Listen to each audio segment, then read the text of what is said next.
For years I blamed everybody else. The heartbreak, the failures, the distance, the pain. Then one day I looked in the mirror and realized I was the problem. I was the problem. Not all of it, but more than I wanted to admit. I was the problem. Running from truths I didn't want to face. I was the problem. Pointing fingers while ignoring my reflection. Tell me, how many mistakes could have been fixed if pride didn't get involved? It's easier to blame people, easier to blame circumstances, easier to blame bad luck because blame feels comfortable. Accountability doesn't. Accountability hurts. It forces you to sit down with the version of yourself you've been avoiding. Punchline. Bro started the day, my excuses stopped working. That was a painful day because suddenly I couldn't hide anymore. I couldn't keep saying they always leave without asking why. Couldn't keep saying nobody understands me without wondering if I ever understood them. Couldn't keep blaming the world for problems I helped create. And trust me, yeah, that realization wasn't easy. Yeah, I was the problem. not all of it, but more than I wanted to admit. I was the problem. Running from truths I didn't want to face. I was the problem. Pointing fingers while ignoring my reflection. Tell me, how many mistakes could have been fixed if pride didn't get involved? I hurt people who cared about me, not intentionally, but unintentionally still hurts. I ignored messages, pushed people away, shut down emotionally, built walls, created distance, then got upset when people stopped trying. Punchline, I locked the door and got mad. Nobody came inside, think about that. How many relationships did I damage because I expected people to understand things I never communicated? How many friendships faded because I stopped watering them? How many opportunities disappeared because fear convinced me not to try? At some point, the pattern became impossible to ignore. Retention moment, the hardest truth wasn't discovering I had flaws. The hardest truth was discovering how long I've been defending them.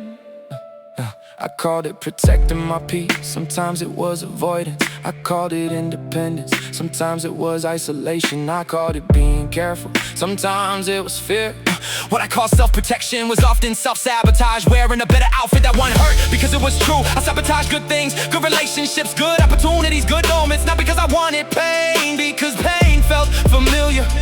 And sometimes people choose familiar pain over unfamiliar growth. I know I did, for years. I was the problem. Not because I was evil, not because I was broken, but because I refused to confront the parts of myself that needed healing. I was the problem. And admitting it changed everything. Social media makes accountability harder. Everybody's the victim, everybody's the hero. Nobody's the lesson, nobody's the mistake. What's one painful truth about yourself that completely changed your life when you finally accepted it? Mine? I wasn't always communicating, I wasn't always listening, I wasn't always growing. The mirror became useful the moment I stopped arguing with it. That's when progress started, because awareness creates options. You can't fix what you refuse to acknowledge. You can't improve what you constantly defend. And you definitely can't heal while pretending you're perfect. Maybe you're listening right now, thinking about somebody who hurt you. Maybe they were wrong, maybe they were toxic, maybe they caused damage. But here's a question: what part of your story still belongs to you? Accountability isn't self-hate, that's important, because for a while I confused the two. I thought admitting mistakes meant attacking myself. It doesn't. It means learning. Taking responsibility for your past doesn't mean carrying it forever. Read that again. You can own mistakes without becoming them. You can regret actions without living in regret. You can learn from failure without calling yourself a failure. That's growth, real growth, not motivational quotes, not empty words, actual growth. Retention switch, and one day the thing I feared most became the thing that set me free. The truth. I stopped pretending. Stopped deflecting. Stop making excuses, and something amazing happened. I started changing. Not overnight, not perfectly, but consistently. The moment I admitted I was part of the problem, I finally became part of the solution. That's the lesson. Not that I'm perfect now, not that I never make mistakes, but now I catch them soon. Fail, but because I kept making the same mistakes and calling them personality traits. I was the problem, and admitting that almost broke me, but denying it was destroying me.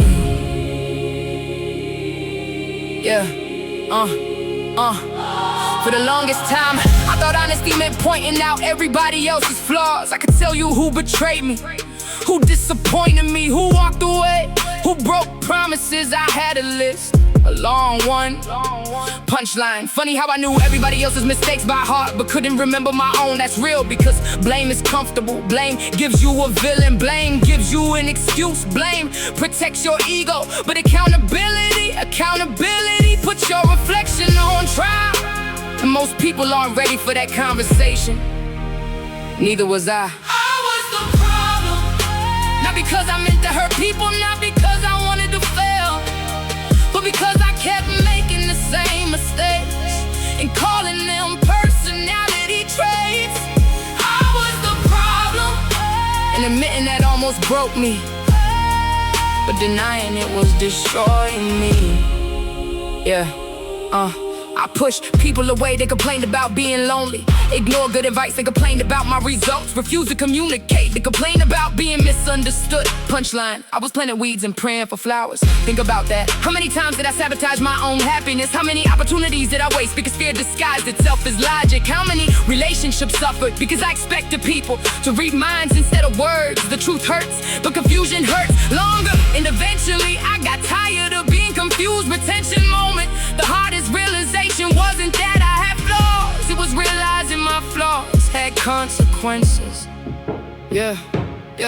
People weren't leaving for no reason. Trust wasn't breaking by accident. Patterns weren't appearing randomly. There was a connection, and that connection was me. Everywhere I went, the same problems followed me because I was carrying them. That hit hard, because changing cities doesn't fix habits. Changing relationships doesn't fix character. Changing jobs doesn't fix mindset. If you don't confront the root, the branches keep growing, and my roots needed work, a lot of work.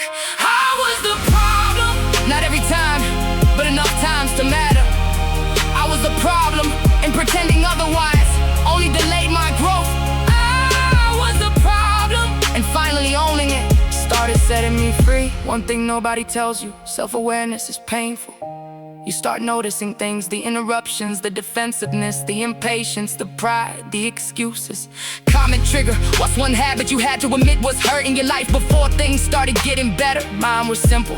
I always thought I had more time to apologize, more time to change, more time to fix things. The people I lost weren't always tired of my mistakes. They were tired of waiting for me to address them. The realization stayed with me, because growth delayed is often growth denied.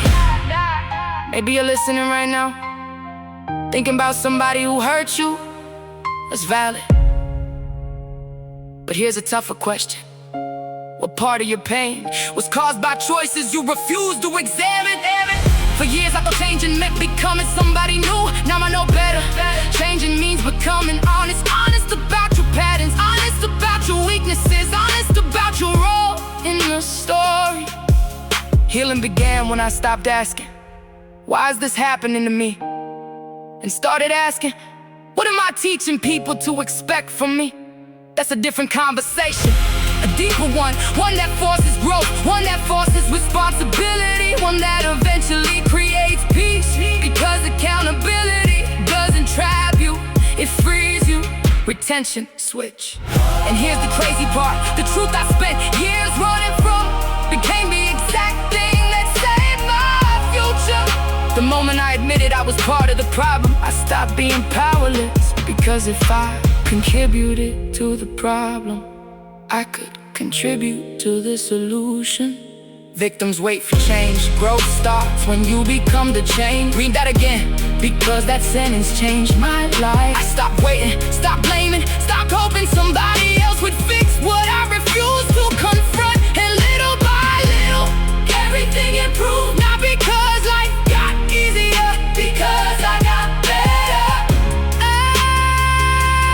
I was the problem, but I wasn't beyond repair. I was the problem, but I wasn't beyond